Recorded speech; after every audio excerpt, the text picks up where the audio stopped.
Welcome back to another episode of The Shield. Just me today. Graham's away at a student council meeting, so first solo podcast, history being made. So today I'm joined by Natalie Jackson from the track team. How are you? I'm good. How are you? I'm great. So she runs the 400 meter and she runs the 4x4 relay, and you're going to state for both. How's that feel?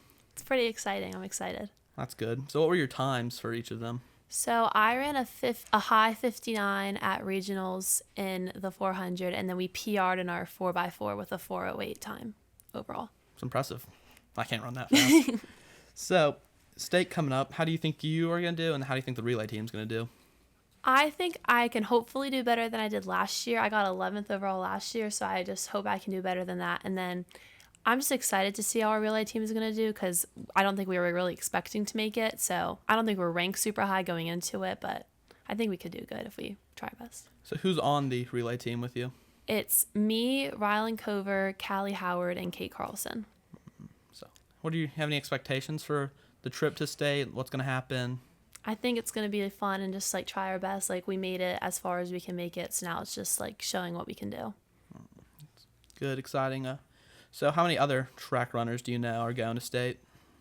It's me, the relay team, and then we have Aiden Baker, Zamari, I think Addison Manning, and those are the people I know, but I think there might be more. That's good. Have some good Catholic representation at state. Definitely more than last year, which is nice. Well, that's good. Well, good luck. Thanks Thank for coming you. on. Thank you.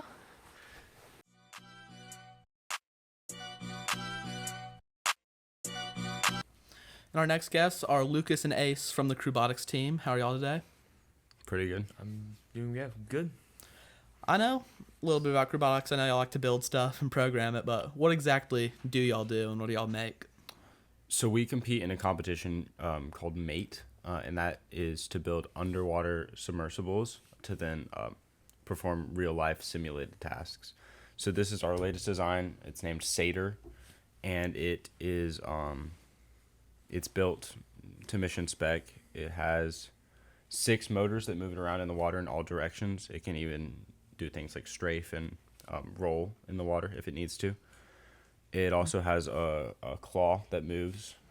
It's not assembled right now, but it does. It can grab stuff with interchangeable claw tips. It also has a waterproof internal electronics tray to hold all of its electronics to communicate with things. So how does it compete? So like when y'all made your trip to Dauphin Island, what are y'all tested on, or what is the ROV supposed to do? Yeah, so we got to go back to like the design phase and start from the very beginning. So MATE releases based on each class a set of tasks. For this year, it was centered around the Great Lakes, specifically shipwrecks and invasive species. So we really look at those tasks when designing our ROV, being able to do like the mission set first. That will always come first when we're designing the ROV. And then when we get there, we have done practice. We actually did do practice beforehand, before going to the competition, with props that we were able to make and design based off of the information that MATE releases. So they really give you all the information you need to know going into competition. There's nothing really surprising. You just have to build everything and make sure you're the best prepared as possible. But going into competition, we saw everything or almost everything we were expecting. To give a little bit more context, a little bit more specificity, an example of a task that we had this year, we were repairing a piece of a solar array. So it was this PVC pipe that was in the middle of the water column, and you had to grab it and pull it down to release it from its top Velcro connection, and then pull it up to release it from its bottom Velcro connection. And then you would go return that and bring one back in, put it back into the bottom and top Velcro connections. And that was a significant amount of points. And that's just one example of many tasks that we were assigned this year. Wow, I don't even think I know where to begin with stuff like that. So congrats to y'all for knowing what you're doing. So going back to that competition at Dauphin Island, how'd that go down? You can start. Yeah, it didn't go great. We knew we were having issues coming in, but we thought they were manageable. We did everything the best we could to manage it beforehand.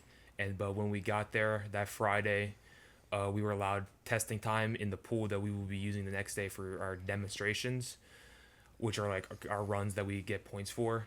And we dropped the robot down to 10 feet. Previously, it was in a 6 feet pool. When we dropped it down to 10 feet, we realized that the crack that was in our dome right there at the front of our watertight enclosure was significantly leaking. We pulled it out of the water. There was a boatload of water inside the enclosure. Big red flag.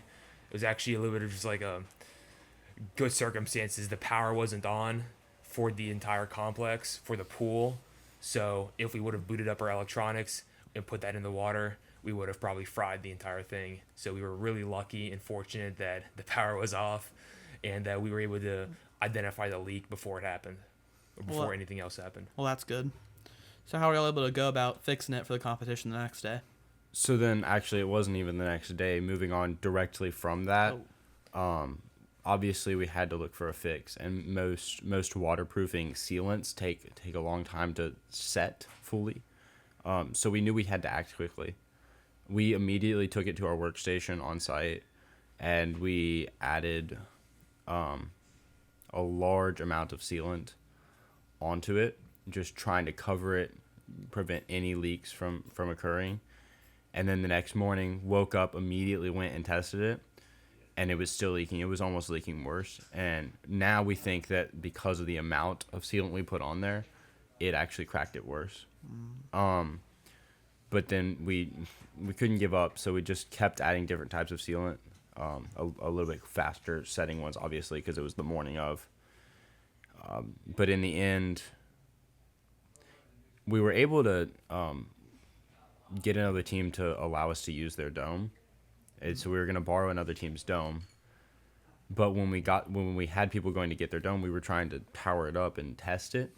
And we realized that the computer inside was messed up because of all the repeated water intrusion that it had. So were y'all able to make an attempt, or was it just doomed? So we were not. By the time we realized what I just talked about, the communication failure, it was about 30 minutes before our run. Before our second run. And we didn't have time to fix it, nor did we have the supplies to fix it.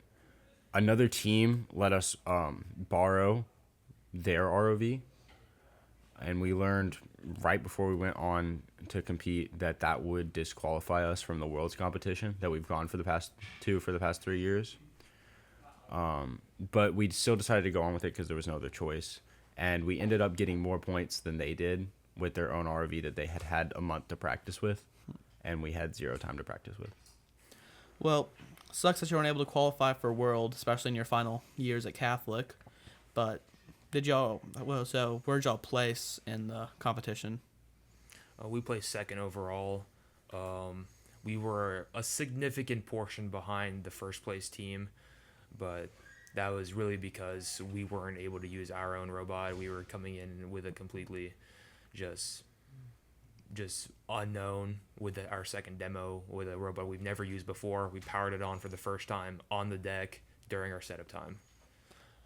So overall we placed second. I believe a lot of our just strengths were really showed through our presentation. We practiced a presentation for weeks before. We had scripts laid out and everything, but we decided to really change that for the presentation, or our engineer presentations, which happened the day after our demonstration runs. And we decided to change it up to where it'd be a lot more heartfelt, a lot more keen onto the problems we experience at Worlds, the idea of Murphy's Law, that if anything could happen, will happen, and that's how we really felt.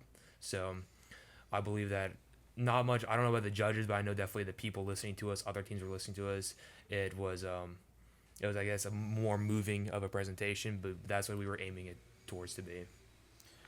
Well, as I said, sucks that what happened, but I'm glad you're able to make it a good situation and ended up placing second. Thank you guys for coming on today. Yep, thank you. Thank you.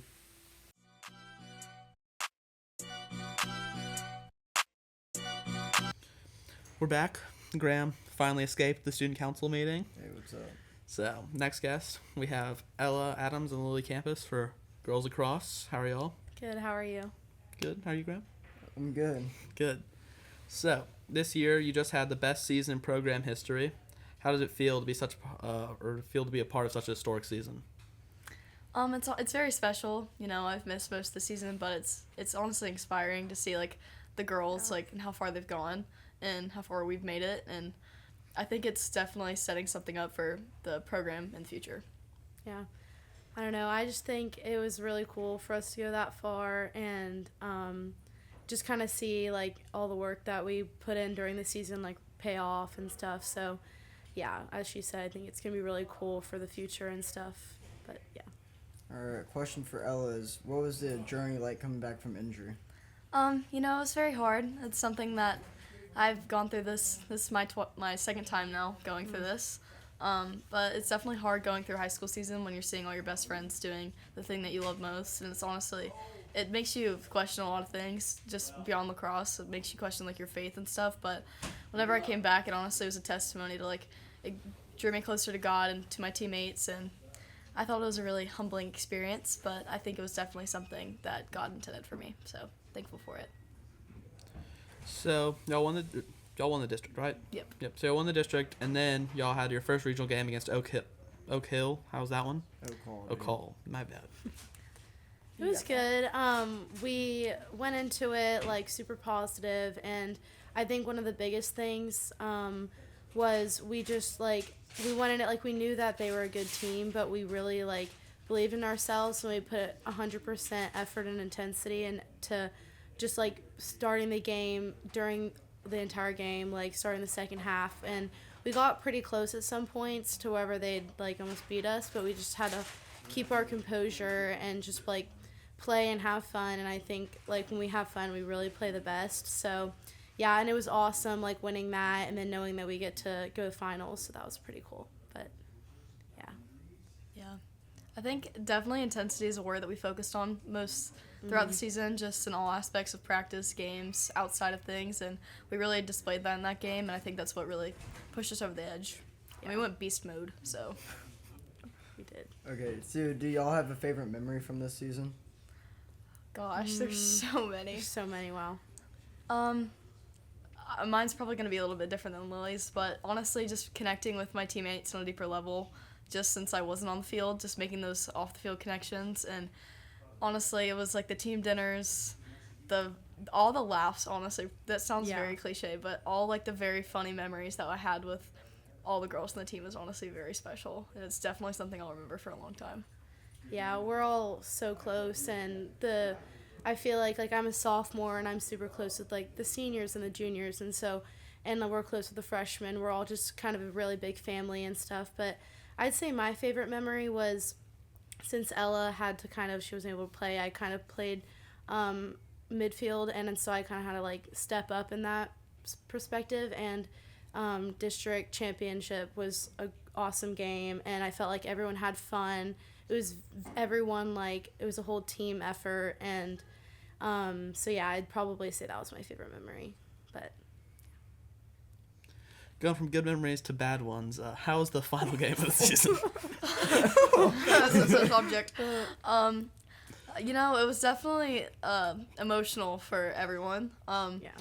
It's our last game with some girls that we've played with for most of my life, and I know Lily can speak to that too, but it's just hard to know that you're held to such, like, a higher standard, and you didn't meet that standard for yourselves and just for the team, and it was honestly defeating. But in the end, like, we know, like, where we need to be next year if we want to, like, reach that same goal again. So, but overall, it was a very hard loss. But yeah, it was, and I remember our coach saying we've overcome so many things, like, in our whole, like, in the whole program. Like, at first we couldn't beat Gulf Breeze a while ago, and then now we're at the point where we can beat a lot of like, girls in our district, and so we have to go, when we play these teams in Jacksonville, we actually like, have competition and stuff, and if we have to keep pushing ourselves if we want to get, like, put ourselves on the map and stuff. And so I think that game just